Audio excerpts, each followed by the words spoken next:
The Emperor's New Clothes by Hans Christian Andersen. Many years ago, there was an emperor who was so excessively fond of new clothes that he spent all his money in dress. He did not trouble himself in the least about his soldiers, nor did he care to go either to the theatre or the chase, except for the opportunities then afforded him for displaying his new clothes. He had a different suit for each hour of the day, and as of any other king or emperor one is accustomed to say he is sitting in council, it was always said of him, the emperor is sitting in his wardrobe. Time passed. Merely in the large town which was his capital, strangers arrived every day at the court. One day, two rogues, calling themselves weavers, made their appearance. They gave out that they knew how to weave stuffs of the most beautiful colors and elaborate patterns. The clothes manufactured from which should have the wonderful property of remaining invisible to everyone who was unfit for the office he held, or who was extraordinarily simple in character. These must indeed his splendid clothes, though the emperor had I such a suit, I might at once find out what men in my realm are unfit for their office, and also be able to distinguish the wise from the foolish. This stuff must be woven for me immediately, and he caused large sums of money to be given to both the weavers in order that they might begin their work directly.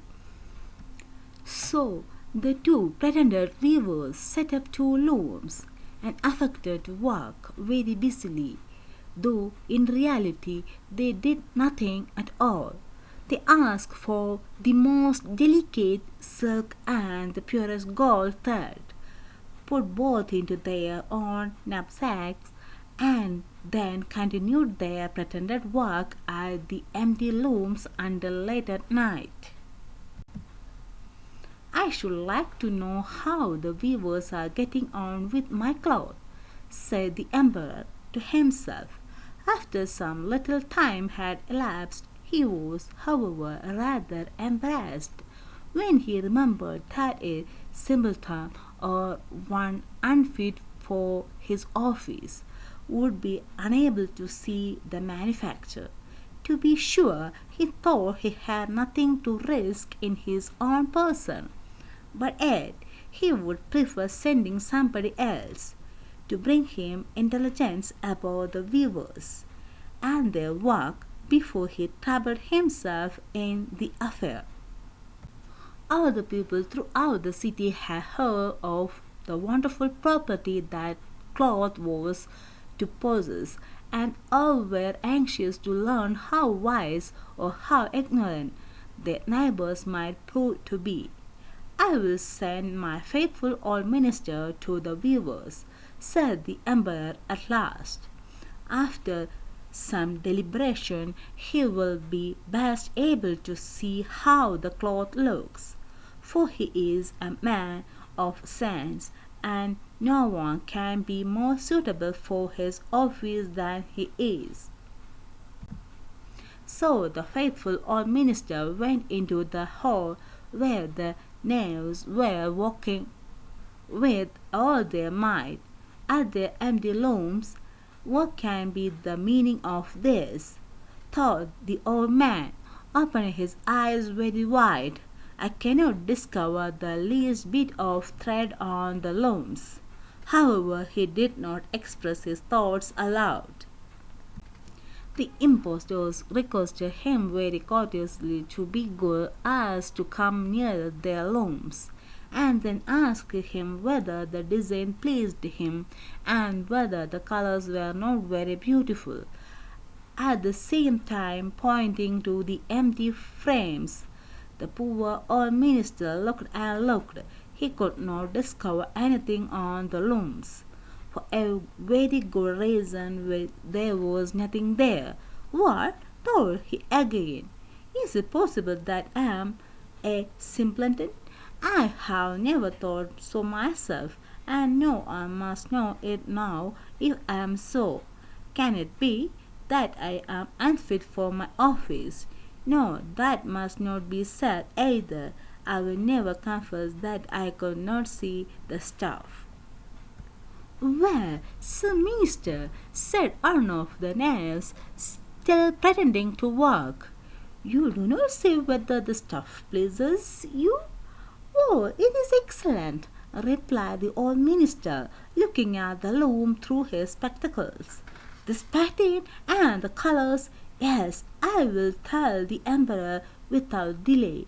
How very beautiful I think them. We shall be much obliged to you, said the impostors, and then they named the different colors and described the pattern of the pretended staff. The old minister listened attentively to their words, in order that he might repeat them to the emperor, and then the knaves asked for more silk and gold, seeing that it was necessary to complete what they had begun. However, they put all that was given them into their knapsack, and continued to work with as much apparent diligence as before at their empty looms. The emperor now sent another officer of his court to see how the men were getting on, and to ascertain whether the cloth would soon be ready. It was just the same with this gentleman as with the minister. He surveyed the looms on all sides, but could see nothing at all but the empty frames. Does not the stuff appear as beautiful to you as it did to my lord the minister? Asked the impostors of the emperor's second ambassador, at the same time making the same gestures as before, and talking of the design and colors which were not there. I certainly am not stupid, thought the messenger. It must be that I am not fit for my good, profitable office. That is very odd. However, no one shall know anything about it. And accordingly he praised the staff he could not see, and declared that he was delighted with both colors and patterns. Indeed, please your imperial majesty, said he to his sovereign when he returned, the cloth which the weavers are preparing is extraordinarily magnificent. The whole city was talking of the splendid cloth which the emperor had ordered to be woven at his own expense, and now the emperor himself wished to see the costly manufacture while it was still in the loom, accompanied by a select number of officers of the court, among whom were the two honest men who had already admired the cloth. He went to the crafty impostors, who as soon as they were aware of the emperor's approach went on working more diligently than ever, although they still did not put a single thread through the looms. Is not the work absolutely magnificent? Said the two officers of the crown already mentioned. If your majesty will only be pleased to look at it. What a splendid design! What glorious colors! And at the same time they pointed to the empty frames, for they imagined that everyone else could see this exquisite piece of workmanship. How is this? Said the emperor to himself. I can see nothing. This is indeed a terrible affair. Am I a simpleton? Or am I unfit to be an emperor? That would be the worst thing that could happen. Oh, the cloth is charming, said he aloud. It has my complete approbation. And he smiled most graciously and looked closely at the empty looms, for on account would he say that he could not see what two of the officers of his court had praised so much. All his retinue now strained their eyes, hoping to discover something on the looms, but they could see no more than the others. Nevertheless, they all exclaimed, "Oh, how beautiful!" and advised His Majesty to have some new clothes made from his splendid material for the approaching procession. Magnificent, charming, excellent resounded on all sides, and everyone was uncommonly gay. The Emperor shared in the general satisfaction and presented the impostors with the riband of an order of knighthood to be on in their buttonholes and the little of gentlemen weavers. The rogues sat up the whole of night before the day on which the procession was to take place, and had 16 lights burning so that everyone might see how anxious they were to finish the emperor's new suit. They pretended to roll the cloth of the looms, cut the air with their scissors, and sewed with the needles without any thread in them. "See," cried they, "at last the Emperor's new clothes are ready." And now the Emperor, with all the grandees of his court, came to the weavers, and the rogues raised their arms as if in the act of holding something up, saying, "Here are your Majesty's trousers, here is the scarf, here is the mantle." The whole suit is as light as a cobweb. One might fancy one has nothing at all on when dressed in it. That, however, is the great virtue of this delicate cloth. "As indeed," said all the courtiers, although not one of them could see anything of this exquisite manufacture. "If your Imperial Majesty will be graciously pleased to take off your clothes, we will fit on the new suit in front of the looking glass." The Emperor was accordingly undressed, and the rogues pretended to array him in his new suit, the Emperor turning round from side to side before the looking glass. "How splendid His Majesty looks in his new clothes, and how well they fit!" everyone cried out.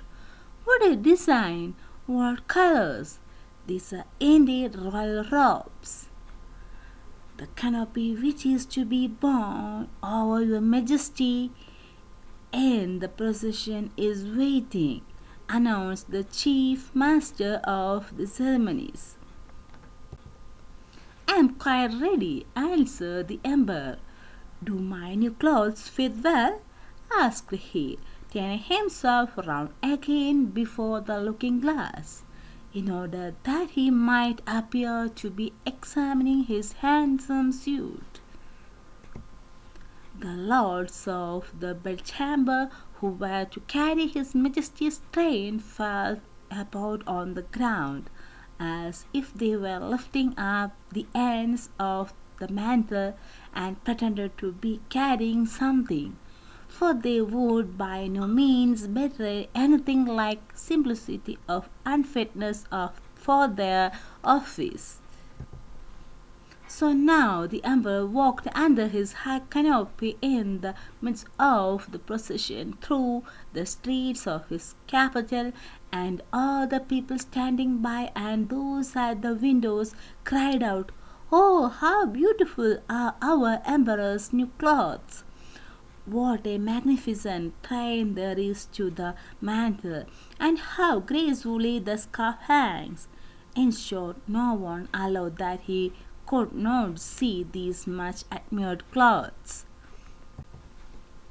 because in doing so he would have declared himself either a simpleton or unfit for his office. Certainly none of the emperor's various suits had ever made so great an impression as these invisible arms. "But the emperor has nothing at all on," said a little child. "Listen to the voice of innocence!" exclaimed his father, and what the child had said was whispered from one to another. "But he has nothing at all on!" at last cried out all the people. The emperor was vexed, for he knew that the people were right, but he thought the procession must go on now, and the lords of the bedchamber took greater pains than ever to appear holding up a train, although in reality there was no train to hold.